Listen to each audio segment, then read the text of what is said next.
Yeah, I'm glad to have Jeff here tonight to talk to you guys. So I was talking to my father-in-law the other day, and we were talking about being ready for retirement. And I don't know if you guys know this, but if you retired today, you and your wife can only get a max of about $3,000 a month for Social Security. So that's only about $36,000 a year that you would make. So tonight, Jeff's going to really talk to you about really accumulating wealth, saving for the future, because if you only basically accumulate, and all you do is you don't really have much savings. Let's say you have one little retirement plan and you make about, you raise about $60,000 for that one little plan, and then like a lot of people, and then you have to live off Social Security. Guys, you're really going to be hurting. You're going to have a hard time, and a lot of Americans don't even have their home paid off. So, you know, really my goal for you would be really to be men right now, and that is men that pay their dues, pay their rent, really become responsible right now, and then really learn how to abstain from immediate gratification so you can have a long-term benefit. Let me give you an example. I shared with you guys that several years ago, well, 10 years ago, I took the mortgage on my home and I borrowed against my home and I bought my first piece of rental property. And that piece of rental property was worth about $60,000. And over the years, I've accumulated 23 rental properties. So that's 23 times 60,000. That's about 1.3 million. And in the next 10 years, I think it'll double. So I'll have about 3 million. And this is really for my retirement. And really, I don't plan on ever really retiring. I want to do ministry for the rest of my life. So maybe my wife and I'll travel the world and do missions. But I'll have a good, what they call nest egg.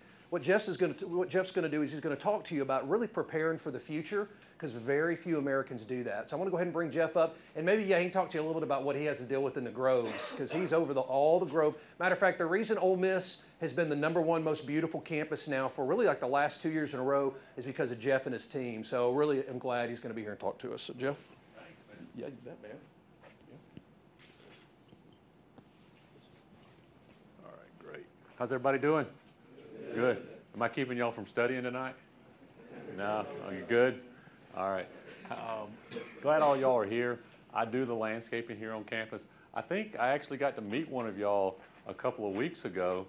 There was one of you sleeping in the Grove late at night, and he said he belonged here, and this is where I dropped him off here. So I don't recognize any of you, but there was one guy that just didn't make it home, so I gave him a ride home. So, it's the first time ever. It was kind of a lot of fun. We got to know each other. You know what, a lot of people, I just want to start off a little bit is, what do you guys think, I want a little participation here, what do you guys would say we do in landscape services? What would you say we do as a department? Throw out some ideas on what you think we do. Mow grass, you know, like what? Plant new flowers. Plant new flowers. Make everything look groomed. Okay, make everything look groomed. Yeah. Design it also, yeah. Do what? Don't also design it. Design it, yeah, we design it. So we do a lot of tasks that are oriented toward outside. But let me tell you, let me ask you this. Did you know that 62% of all prospective college students who come to a college campus who have not decided on whether or not they're coming to a campus will decide in the first few minutes of the college visit? 62% will decide in the first few minutes of a college visit based on the appearance of the campus. Now, what do we do? What does landscape services really do? Make the campus beautiful. Okay, we make it beautiful. Makes everybody want to in school here. That's right. We're actually a marketing department. We are actually in the marketing department. We had this debate not too long ago in our department. We said, are we a landscaping department that markets? Or are we a marketing department that landscapes? It was an interesting discussion. But you know that you might be recruiting some top-notch doctor, some top-notch athlete because of the way the campus looks. We may be getting the next Patrick Willis because of that. We asked Coach Freeze to come speak to us not too long ago. Said, Coach, how important is landscaping to the recruiting of your football team? He said, oh man. And you look this up on YouTube. It's on YouTube. He talked about how important it is. He says, when you guys are on your game, he says, it makes a world of difference because our parents tell us they want their sons to be here. We hear that over and over. So it's part of the recruiting process. We know we can out-landscape most every campus. We know that. And so that's a great recruiting tool. Not only that, Dr. Hannah Gay, Anybody know who Dr. Hannah Gay is? Anybody remember that name? Newsweek magazine, Time. She was the one for a while who was thought to have cured HIV down at the Medical Center. Remember that story? Now, it hasn't, I don't think it totally confirmed out, but she was part of the cutting edge research. She came to school at Ole Miss. So really what we're doing is helping people cure diseases. So what you do in life is going to be extremely important. Don't just think you're cutting grass or just planting bushes. What you're doing can actually change lives. And some of you are going to be really good at it. Some of you are going to be amazed at how good you're going to be at what you do. And you're going to make a lot of money. And you're going to be very, very, very rich. And all that is good, and we're going to all hope you are, because you're going to come and buy us a new fraternity house, and you're going to make a lot of donations, and you're going to help Ole Miss, and all that's good. But the richest man, one of the richest men around, Warren Buffett, told a group of young students, he says, if you're not willing to give it away, it's not worth a whole lot. He says, don't try to hang on to all of it. So the first thing that we want to think about is how much money do you really want to make? And money is great to have as long as the money doesn't have you. Because if you're one of those guys that says, man, I just need a little bit more. I just need the house. I don't need all the real estate. I just need the real estate next to mine. Then you end up breeding this discontentment inside, and you're never satisfied. So our first takeaway is know how much is enough. And get all you want, just don't let it get you. I want to share a story with you of Thomas. Thomas was a young guy who had moved to Oxford with his wife and 3 kids. They had bought a home. They had settled in, doing good. They bought a house here in Oxford and had decided to renovate their kitchen and upgraded it. And before you knew it, the couple had close to $200,000 worth of debt. And usually, Thomas was just a great, happy guy who enjoyed being with his family and his kids, enjoyed helping around the house and doing chores. But there was a lot of stress on him. Anybody want to know what that stress was? What do you think that stress might have been based on where we are in the story so far? Debt. And so Thomas a lot of times would stress out because of debt. And anytime his wife went and bought groceries, the first thing he'd do is look at the grocery bill. And he'd say, why do we need this? Why do we need that? Hey, Willie. Hey, Bob. Why do we need this? Why? And he would give his wife the 3rd degree. Can't go out to eat. Costs too much money. It became a real pain to be around at times. Wife want to go out and buy something new, some new clothes for the kids. It was very, very stressful. Because him and his wife didn't have a plan. Didn't have a plan. They were living paycheck to paycheck. Then they stumbled across this guy. Some of you may have heard this guy. His name is Dave Ramsey. Any of you heard of Dave Ramsey before? Raise your hand if you heard of Dave. All right, a few of you have. He's on the radio around Nashville, and he talks about developing a plan to become wealthy, develop a plan to get out of debt. And Thomas and his wife started watching this guy, paying attention to what he was saying, and before long, they said, you know what? We need to really work on getting out of debt and see if we can get rid of some of this stress. And so they both decided that they would work the plan to get out of debt. So the first thing they do is they saved up about $1,000 worth of money for an emergency fund. That way, if they had an emergency in the future, they'd have a little bit of money. Then the next step they went through and they started paying off their credit card debt. The problem was they were living paycheck to paycheck.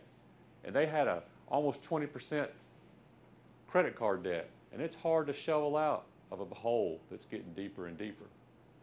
So they thought about it, prayed about it, and a guy, an alumni here at Ole Miss, his name's Larry Martindale. Building right over here named after him and his wife, Martindale Hall. Had a house here in Oxford. And he contacted Thomas, and he said, hey, Thomas, I need somebody to cut my grass while I'm out of town. I need somebody to take care of the bushes. So old Thomas did it. He did. He went out there and he cut the grass, did all these little extra jobs. Made about, a couple of $100 extra a month. And each month they took that money until they wiped out that credit card debt. $16,000 worth of credit card debt gone. Big deal, got out of credit card debt. Now the only thing they had left was the house payment. About $170,000 at that point. So the stress had gone down tremendously because there was a plan. There was a plan, and they were both on the plan. But then Thomas got a phone call. Somebody said, hey, I need some work done in my yard. Can you come help us? I said, okay. Went over and did it. Made a few extra hundred, some more money.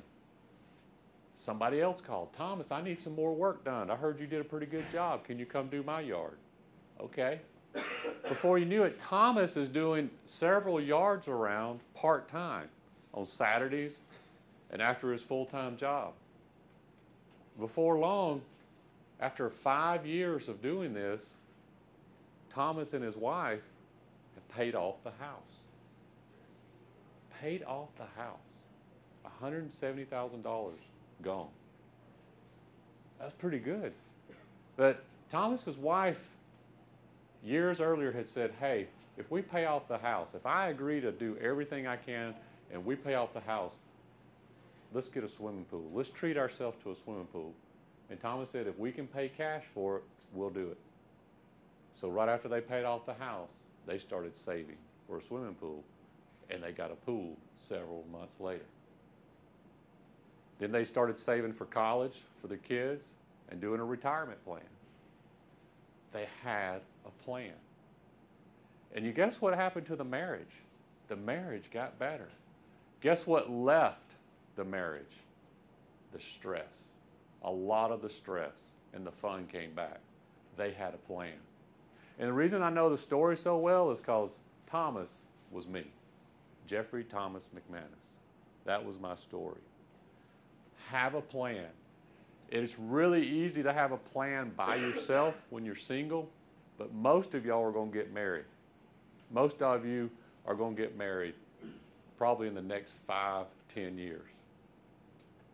Get together on the plan. Don't let her say, you just handle that, because it'll mess you up. Get her involved in it. It's the best thing you do. My wife doesn't like doing finances. It's about a 15-second conversation, but she's involved in the decision making. Need her blessing. And then the last story I want to share with you is about a guy named Larry Martindale. Larry Martindale and Larry Martindale Hall. Larry, I don't know if any of you know this or not, but Larry is a big reason of why I'm here. In the late 1990s, him and his wife Susan came to campus, and it was the first time Susan had ever been to Ole Miss. And this was long before you guys were around, but the campus didn't look like it did today. It was nice big trees, but it wasn't that Ole Miss standard. And she looked around, and she goes, Larry, I don't get it. You've been telling me all these years in the 80s and the 90s how beautiful this campus is. I don't get it. I don't see it. What am I missing? And for the first time, Larry kind of did a double take, and he's looking around. He goes, it was a lot prettier back in the early 80s, late 70s, even prettier in the 60s, because he wasn't really paying attention to it that much. He just remembered the big trees. So they decided at that point they were going to commit some funding to Ole Miss, to give some one-time funding to Ole Miss. And they started committing to beautifying the campus. And they worked with Chancellor Robert Kayat. And a lot of the things they planted died. A lot of the plants they put in died. And there was this urgency of, why would Larry Martindale give all this money if the campus can't maintain it? Why should he keep giving? Why? That's a bad investment, isn't it? You're looking for a good return on your money, you invest in a plant, it dies, that's a pretty bad investment. So some changes were made, I was brought in, and it was an exciting time now to see how it happened. But the Larry Martindale story doesn't end there. Larry's heart, when he graduated from Ole Miss, he was drafted into the Marine Corps. And he was getting ready to go over to Vietnam when a turn in fate, when they said, Larry, we understand you play basketball. We're going to get you to try out for the Marine Corps basketball team. Kept him from going to Vietnam. Saved him. But when he got out of that, he didn't have anywhere to go. He was still working in the Marine Corps doing KP, cleaning up kitchens and toilets and all that stuff. He got a phone call from a friend and said, hey, have you ever heard of this place called Huddle House? Huddle House. Everybody's heard of Huddle House, right? We got a brand new franchise opening up in Atlanta, Georgia called the Huddle House. He goes, well, what would I be doing? He goes, oh, you'll be scrambling eggs, cleaning toilets, you know, opening stores, closing stores, dealing with employee drama. You'll be doing it all. He goes, well, I'm already doing that in the Marine Corps. He goes, all right, I'll come down there and check it out. Well, it turned out that it was a good fit, and Larry started doing the grunt work. He started cleaning toilets.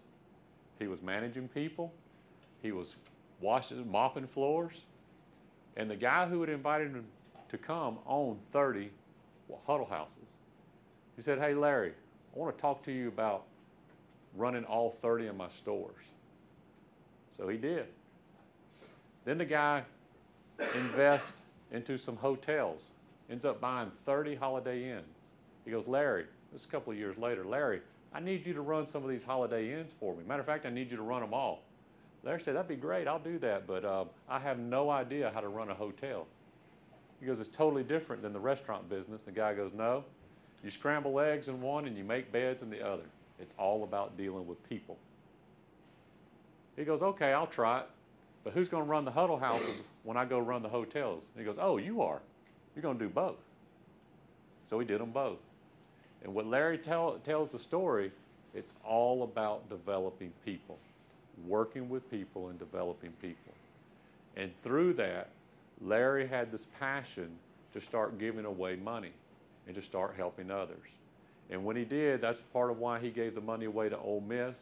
And then now today, we fast forward, he's in West Virginia, and he has several errand rental stores. And his store goes out and buys about 1,000 jackets. They don't have any type of logo on them, just plain vanilla jackets. And they give them away to the community. And they help their employees now get pieces of the company. Larry told me today, he says, somebody gave me an opportunity to become very successful. That phone call when I was in the Marine Corps gave me an opportunity to work my way into some ownership into some of these businesses. He goes, I want to do that for some other people.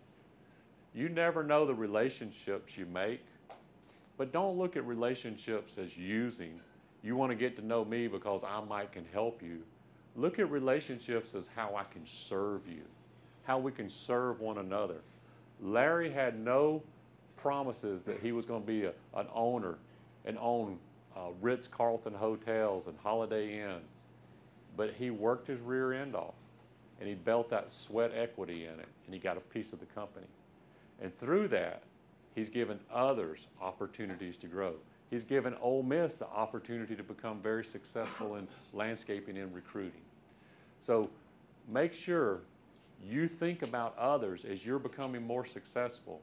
You want to give others the opportunity to grow around you. It's very important. So we want to think about, I want you to get all the money you can, but don't let the money get you. Have a plan and work your plan, and then create opportunities for others. Guys, I've enjoyed being with you. I look forward to seeing you in the Grove.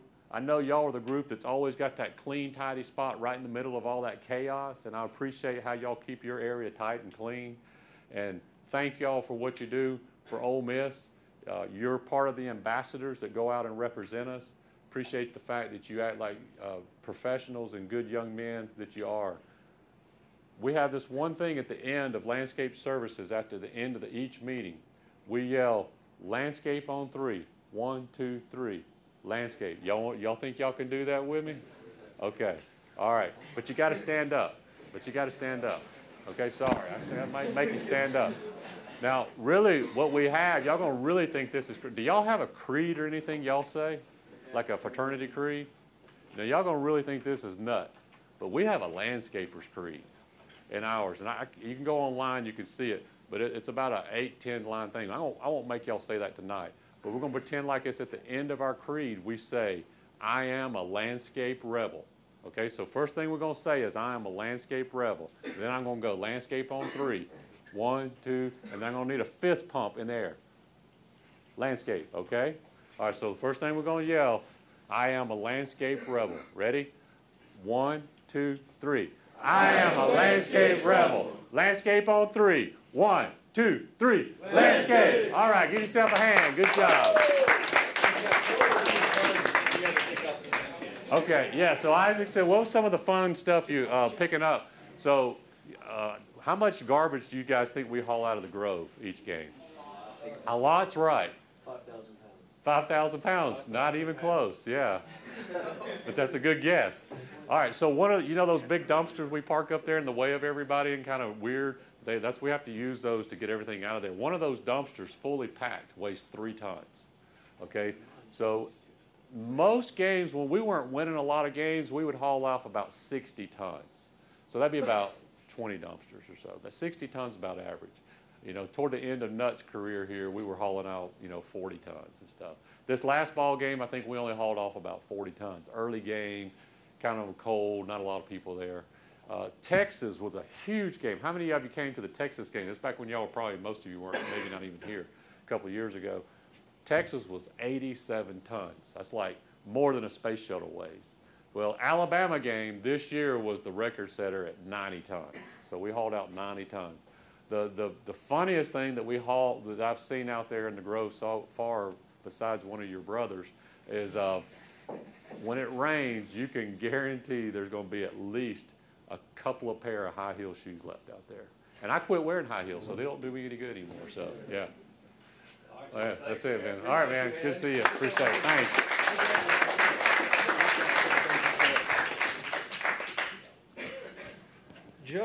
Just to be clear, I want to recap a few of the things Jeff said, because he knows this so well. He can say it so quickly. But guys, as you're getting into 25, moving into 30 years old, have a plan and really try to stay out of debt. Try hard to stay out of debt. Now, David Ramsey would say all debt's bad debt, but bankers will tell you they want people to have some debt. So for me, home debt's not bad and rental property debt's not bad if you can make it cash flow. The rule of thumb is if you can own a piece of rental property and cash flow about $100 a month, okay? But that's after mortgage, insurance, and taxes. You gotta run the numbers. If you can befriend a good banker, he'll help you do it. But guys, you gotta be able to work hard. It's interesting that he talked about Larry. I'll tell you 2 principles I guarantee you Larry did really well. He worked really hard and he hired people who were more gifted than him. The guys that run my rental property business, I've built several apartment complexes. I haven't built any of it. I hire guys that are more gifted than me and they build it. So surround yourself. As a true man, you shouldn't be intimidated by other people who are more gifted than you. You should see them as an asset and a resource. So work hard.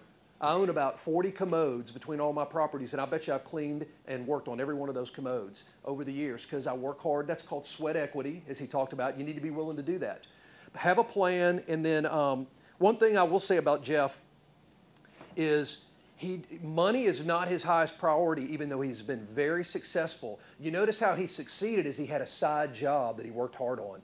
Be willing to have a side job where you get out there and sweat. And he used that side job to pay all his debt off. And he just lived off of his salary.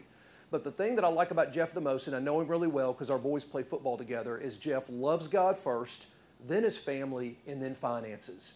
If you make finances your God, you'll never be happy because you'll never have enough.